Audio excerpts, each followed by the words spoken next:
Welcome along to this instructional video. My name's John from Expressions Guitar School. Today we're going to have a look at a very popular thing, and that's guitar tone, how to get a good tone from your guitar. We've had a lot of emails about this, how we get the settings on our amp and such, so we thought we'd record a video just for you on how to do just that. So today what we're going to have a look at is some of the different effects you can buy. We'll have a look at an amp, the amp that we use, and we'll have a look at some of the guitar settings too. So here we go. Alright, so there's a lot of stuff to talk about when we talk about tone, and it isn't all, of course, just buying a lot of expensive equipment, plugging it in, and away you go. Well, not all the time anyway. So I'm going to start here by talking about the guitar first of all. Now in our guitar videos we use a couple of different types of guitars for different songs and such, but today I'm using an Ibanez JS1200. This is a Joe Satriani series of guitar, signature guitar. These are just great, really sound really nice. They're very easy to play too. Now when we talk about ease of playing a guitar, the thing you want to look out for is the action, something called the action. And the action is how close are the strings from the fretboard. Now you can get this set up professionally if you don't want to tinker with the bridge here. For the most part there's a lot of great technicians around, so have a look for one in your particular area. This guitar has got a very low action, so it's very easy to play.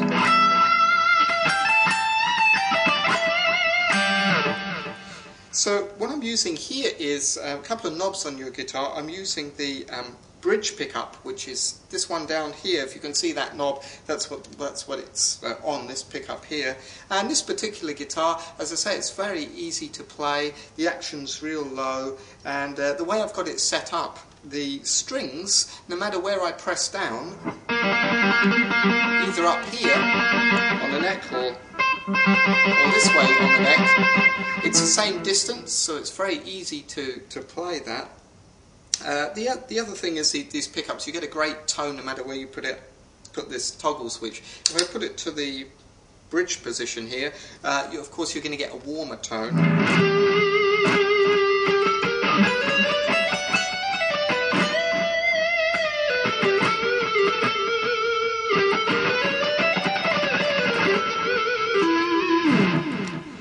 Really nice warm tone with the bridge pickup on, and of course, just like every other guitar, you can change the tone with our tone knob. And you've got the middle pickup too.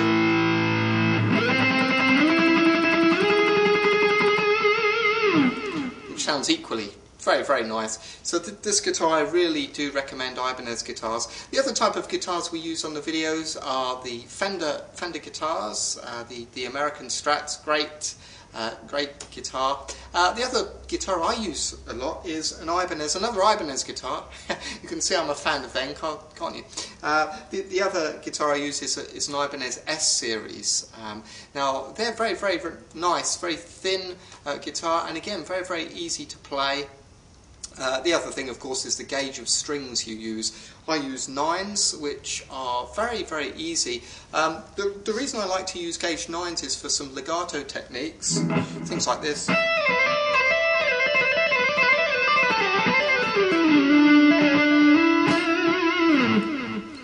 So I like to use that technique a lot.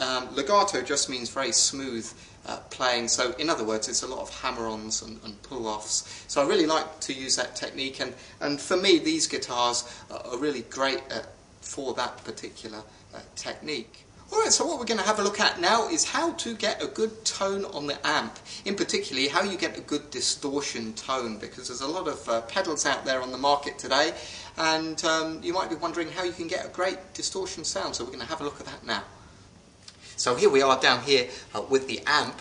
Now of course when you talk about getting a good rock tone, you want to have a good amp, of course. Now there's many different amps you can get, which we'll take a look at, but this is the one that we use all the time for our videos. This is a Roland Jazz Chorus amp. These amps have been around a long time. They're very popular, used a lot with professional musicians. and they're really, really sturdy. I read a review of one of these amps, and the chap said that his amp was in a fire. Everything burnt. The only thing that survived was his amp, and he still gigged with it. So I think that's a good testament of the Roland Jazz Chorus. The nice thing about the Jazz Chorus is that it's got a built-in chorus effect, which we'll take a look at, and it sounds just great. No fuss. You don't need any effects at all, and it sounds really, really beautiful. The other thing which I use a lot myself, and Steve, who also records the videos for Expressions, uses this too, is a pod here. So this little piece of equipment is really, really great. It's what I've just been playing through just a second ago.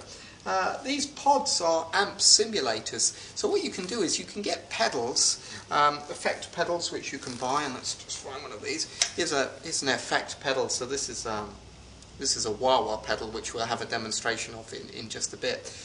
These are great little things. Of course, they're quite expensive for each pedal. So, for example, if you want distortion and you want a bit of chorus and you want a bit of reverb as well, you have to buy 3 separate pedals. With these, on the other hand, they've probably got about 250 effects that you can use.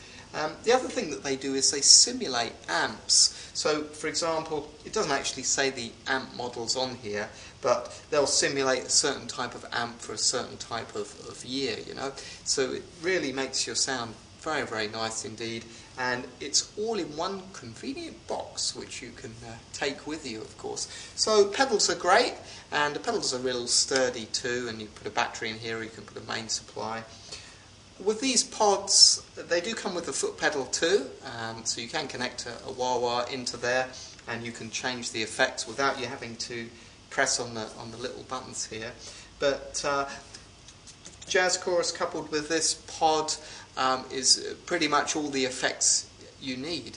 So let's have a look at a couple of settings on the amp first of all, and then we'll have a look at what's going on with the pod. Alright, so the first thing to know with this particular sound I'm using at the moment, in terms of the amp settings, I'm really not using too much is going on here. I've got my distortion is off. I'm not using any distortion on the amp at all. My volume isn't too high. These are pretty powerful amps, these Jazz Chorus, so I'm not using much in the way of volume. A lot of volume is actually coming from the pod up here. The treble, I've got a high treble switch here. Now this is pretty much switched off, pretty much on 1 on the high treble. The other treble setting here, well, I'm kind of on about 4 there. For the trebles, that's very much up to you. I try and keep the trebles quite low if I can for a good distortion sound. The middle, yeah, the middles are pretty much, as you can see here, is off. I've only got that on about 1, if that, you know. Down here next we've got the bass. Now the bass, I like my bass turned all the way to the right. You want to turn that all the way up. This setting here, the rate and depth, and this here is for the chorus effect, which I'll show you in just a bit. But for my distortion sound, which I'm using, I'm really just using pretty much these controls flat, and really all of the major settings are going through the pod here. So let's have a look at that.